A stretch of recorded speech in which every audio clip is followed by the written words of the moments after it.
मैंने जिला अध्यक्ष मोहनलाल जी से कहा कि मुझे आपसे कुछ बातें करनी है अपने पद को लेकर। तो मोहनलाल जी ने कहा कि ठीक है, आइए बैठते हैं, बात करते हैं। इन्होंने मुझे बुलाया, मैं गई भी अपनी बात रखने के लिए, करने के लिए मैं गई भी। चूंकि मुझे भी काम कर रही थी तो आगे बढ़ने की लालसा तो हर किसी को होती है, मुझे भी थी। मोहनलाल जी ने मुझसे कहा कि दीपाली जी, मैं आपको जिला उपाध्यक्ष बना दूंगा, तो आप मुझे क्या देंगे?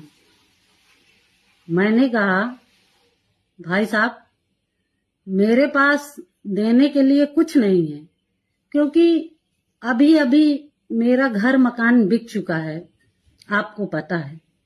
मेरे पति का भी काम धाम बंद सा चल रहा है, आपको पता है।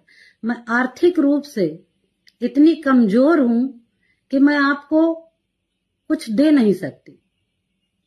मोहनलाल जी ने कहा, अरे दीपाली जी, आपके पास देने को बहुत कुछ है। मैंने कहा, भाई साहब, मैं समझी नहीं, कहना क्या आप चाहते हैं?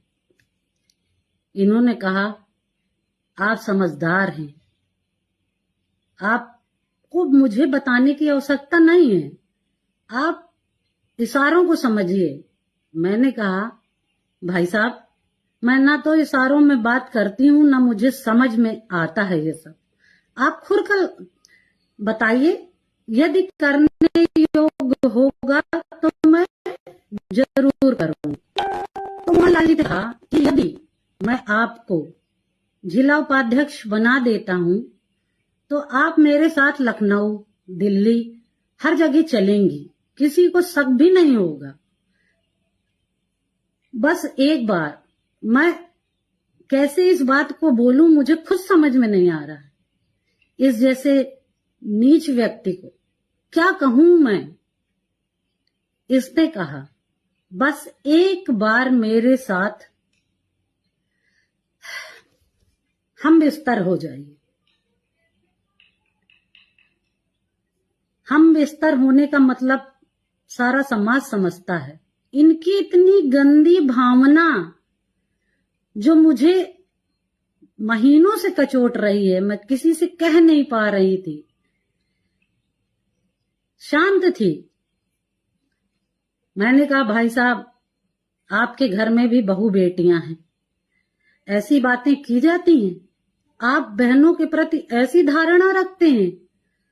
और क्रोधित होकर मैं वहां से आने लगी तो इन्होंने कहा कि दीपाली जी, अगर आप मेरी बात को मान जाएंगी तो मैं जिला पंचायत का आपको टिकट भी दे दूंगी। मैं लालची महिला नहीं हूं, इसलिए मैं शांत होकर, गुस्से में लाल होकर वहां से वापस घर गई।